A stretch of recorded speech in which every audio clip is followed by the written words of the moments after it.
હાલો મિત્રો, આજે આપણે વાત કરીશું ટોપ 5 બિઝનેસ લોન માટે કે જે કંપની તમને બિઝનેસ લોન આપે છે. જે લોકો બિઝનેસ કરે છે, કરિયાણાની દુકાન હોય, હાર્ડવેરની દુકાન હોય, ટેક્સટાઇલ હોય, કોઈ મેન્યુફેક્ચરિંગ હોય કે કોઈ પણ નાના મોટો બિઝનેસ કરતા હોય ને, તો એના માટે કઈ કઈ કંપની લોન આપે છે, કયા કયા ડોક્યુમેન્ટ જોઈએ છે અને લોન અરજી કરતા પહેલા શું શું ધ્યાનમાં રાખવું, એ બધી જ વાત અત્યાર સુધી તમે ઘણી બધી એપ્લિકેશન જોઈ હશે, ઘણા બધા વિડીયો પણ જોયા હશે.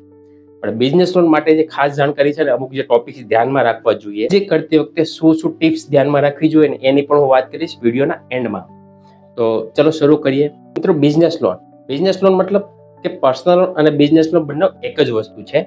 પર્સનલ લોન નોકરીવાળા માટે આપે છે અને બિઝનેસ લોન ધંધાવાળા માટે આપે છે. એવી જ રીતે તમે કોઈ પણ પ્રકારની અરજી કરી શકો છો. પણ ઘણી બધી એવી કંપની છે, બધાના નિયમો અલગ અલગ છે, શરતો અલગ અલગ છે.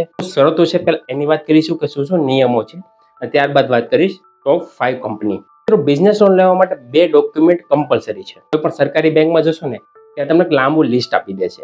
તો તમે એના જોઈને જ કંટાળી જશો કે બિઝનેસ લોન નથી લેવી અથવા નહીં મળી શકશે. કેમ? એમાં એપ્લિકન્ટ, કોપ્લિકન્ટ, રિટર્ન 3 વર્ષના, પોતાના નામની દુકાન કે ઘર હોવું જોઈએ, 1 વર્ષનું બેંક સ્ટેટમેન્ટ અને બિઝનેસ પ્રૂફ, અને એના સિવાયના બીજા ડોક્યુમેન્ટ્સ માંગતા હોય છે. પણ આજકાલ ઘણા લોકો એવા છે કે જે બિઝનેસ કરે છે, તેનું ઘર કે દુકાન ભાડાનું છે, બંને પ્રોપર્ટી ભાડાની છે, પોતાની નથી. તો એવા લોકોને ઘણી બેંક નહીં આપશે. હું તમને જણાવીશ કઈ બેંક આપશે. બીજી વાત, ઘણા લોકોએ રિટર્ન નથી ભરેલા, પણ જીએસટી સારું છે, ટર્નઓવર સારું છે, પણ રિટર્ન નથી ભર્યા. ઘણા લોકો એવા છે, પ્રોપર્ટી રહે છે ગુજરાતમાં અને પ્રોપર્ટી છે આઉટ ઓફ ગુજરાત, તો એવા લોકો પણ અરજી કરી શકે છે. એમાં 2 જ વસ્તુ મેન છે. મેન મતલબ એ વસ્તુ જોઈએ. જો એ 2 વસ્તુ હશે ને, તો તમારી લોન થઈ શકશે. પહેલું કે બિઝનેસ રજિસ્ટ્રેશન પ્રૂફ. બિઝનેસ પ્રૂફમાં શું શું આવે? કે જીએસટી આવે. જીએસટી પણ 1 વર્ષ જૂનું હોવું જોઈએ. નવું લેટેસ્ટ જીએસટી કાઢ્યું હોય, 2 મહિના, 6 મહિના, 11 મહિના થયા હોય તેવું નહીં. મિનિમમ 1 વર્ષ કમ્પ્લીટ થયેલું હોવું જોઈએ. અને જો વધારે થઈ ગયું હોય, 2 વર્ષથી વધારે, તો સૌથી સારામાં સારું. એના સિવાયની વાત કરું તો જીએસટી લાયસન્સ, ગુમાસ્તા ધારા, અથવા કોઈ ગવર્મેન્ટનું લાયસન્સ, લેબોરેટરી ચાલતા હોય તેને કંઈક ડ્રગ્સનું લાયસન્સ આવતું હોય, એવું કોઈ ગવર્મેન્ટ લાયસન્સ જે ઓનલાઈન ડાઉનલોડ થયેલું હોય અને વેરીફાઈડ થયેલું હોવું જોઈએ. હાથેથી લખેલું કે હાથેથી સાઇન કરેલું નહીં હોવું જોઈએ, ડિજિટલ પ્રિન્ટ આઉટ વાળું જોઈશે. આ કોઈ પણ એક ડોક્યુમેન્ટ અને 1 વર્ષનું બેંકનું સ્ટેટમેન્ટ. હવે અહીંયા ઘણા બધા સવાલ થતા હોય છે. બેંકનું સ્ટેટમેન્ટ 1 વર્ષનું, આ 2 જ ડોક્યુમેન્ટ પર તમે લોન લઈ શકો છો. અને જે બેંકનું સ્ટેટમેન્ટ છે એમાં ટર્નઓવર દર મહિને 3 લાખથી વધારે અને સારામાં સારું ટ્રાન્ઝેક્શન થતું હોવું જોઈએ અને બેલેન્સ પણ રહેતું હોવું જોઈએ. એવું નહીં કે ટ્રાન્ઝેક્શન થાય છે પણ બેલેન્સ રહેતું નથી. એવા કેસીસમાં પણ નહીં થઈ શકશે. કેવી રીતે? એક્ઝામ્પલથી સમજાવું. માનો કે તમારું બેંકમાં અત્યારે બેલેન્સ છે 1200 રૂપિયા. તમારો કોઈ આજે ચેક આવ્યું છે 2 લાખ રૂપિયા, આજે કોઈનું આરટીજીએસ આવ્યું છે 1 લાખ રૂપિયા, તો તમારે 3 લાખ રૂપિયા પેમેન્ટ થયું. બપોરે પેમેન્ટ આવ્યું, સાંજે એ જ પેમેન્ટ તમે ટ્રાન્સફર કરી દીધું, તો સાંજે બેલેન્સ તમારું વધ્યું 1200 રૂપિયા. તો બેંક 1200 રૂપિયા જ કાઉન્ટ કરશે એવરેજ બેંક બેલેન્સમાં. ટર્નઓવરમાં 3 લાખ બરાબર છે, પણ એવરેજ બેંક બેલેન્સ પણ જોવામાં આવે છે. એવું નથી ખાલી ટર્નઓવર હોય તો તમને લોન આપી દેશે. આ વસ્તુ ખાસ ધ્યાન રાખજો ને. ઘણા લોકોને આ પ્રોબ્લેમ આવે છે કે ટર્નઓવર મારું 60 લાખનું છે, 70 લાખનું છે, મને લોન નથી મળતી. અને ઘણા લોકોનું ટર્નઓવર ખાલી 30 કે 40 લાખનું હોય ને, તો એને પણ સારામાં સારી લોન મળે છે. એનું મેઇન કારણ આ છે. તો ટર્નઓવરની સાથે બેલેન્સ પણ રહેતું હોવું જોઈએ. હું એવું નથી કહેતો કે બેલેન્સ કન્ટિન્યુ રહેતું હોવું જોઈએ. આજે તમારું કોઈ પેમેન્ટ આવેલું છે તો તમે એને પેમેન્ટ કે આરટીજીએસ કરો છો ને, કાલે કરો, તો 1 દિવસ બેલેન્સ રહેશે, તો એના આધારે તમારું એવરેજ બેંક બેલેન્સ વધશે અને એના આધારે તમારી લોનની એલિજિબિલિટી વધુ મળશે. તો આ હતી બિઝનેસ લોન માટે. હવે અરજી કરવા માટે શું કરું? અરજી કરવા માટે લિંક ડિસ્ક્રિપ્શનમાં હું આપી દઈશ, ત્યાંથી તમે ડાયરેક્ટ અરજી કરી શકો છો. અને અમારા થ્રુ પણ અરજી કરાવી શકો છો, પણ એટલી શરત કે તમે કોઈ પણ એપ્લિકેશન એપ્લાય કરેલી ના હોવી જોઈએ. જો તમે અરજી કરેલી હોય, અધૂરી પ્રોસેસ હોય, ખાલી ચેક કરવા માટે મોબાઈલ નંબર નાખ્યા હોય ને, તો પણ અમારો કોન્ટેક્ટ નહીં કરતા.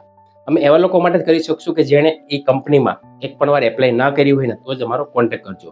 કંપનીની પહેલી વાત કરું ને, તો પહેલી છે લેન્ડિંગ કાર્ડ. એ તો લેન્ડિંગ કાર્ડ છે, તમને કરોડ સુધી લોન આપે છે. ફક્ત તમારું જીએસટી અને બેંકનું સ્ટેટમેન્ટ 1 વર્ષનું. આ 2 વસ્તુ પર તમે લોન લઈ શકો છો.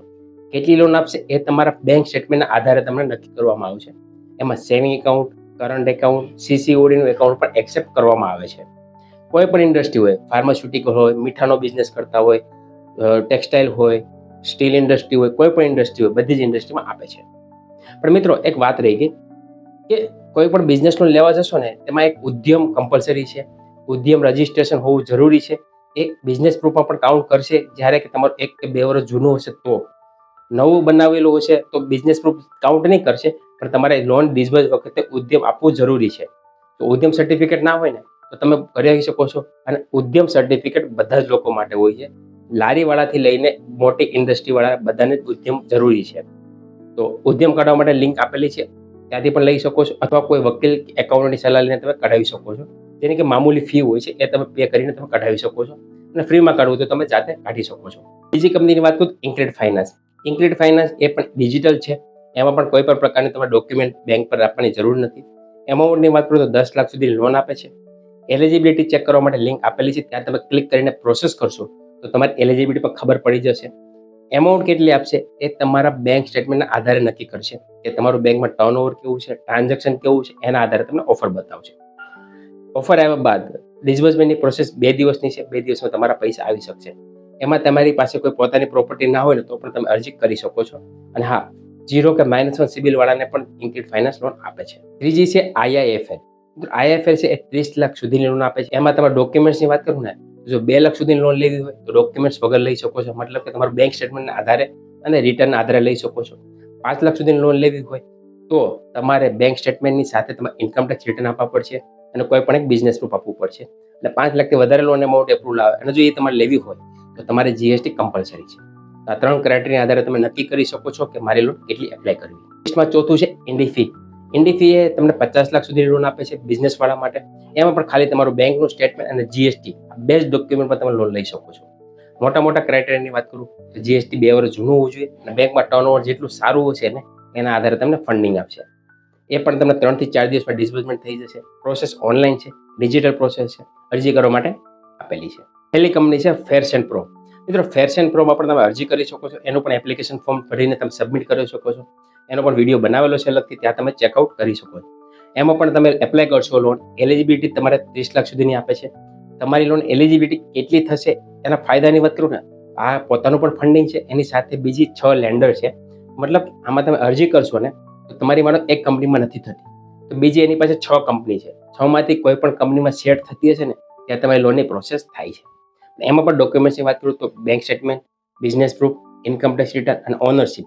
જેટલા ડોક્યુમેન્ટ્સ વધારે હશે એટલી લોન તમારે વધારે મળશે, જેટલા ડોક્યુમેન્ટ્સ ઓછા એટલી લોન તમને ઓછી મળશે. તો આ હતી બિઝનેસ લોન માટે. ઘણા લોકોને બિઝનેસ લોનનો ઇસ્યુ આવે છે કે બિઝનેસ લોન લેવા માટે મારે શું કરવું. મિત્રો, તમને કોઈ પણ કન્ફ્યુઝન હોય બિઝનેસ લોન લેવા માટે, કોઈ તમને પ્રોબ્લેમ હોય તો તમે કોમેન્ટ કરીને જણાવી શકો છો. એનો હું રિપ્લાય જરૂર આપીશ. અને આવતા વિડીયોમાં વાત કરીશું આપણે HDFC બેંકના લોન કેવી રીતે લઈ શકીએ, જમ્બો લોન. તો મળીએ નવા વિડીયોમાં નવા ટોપિક સાથે.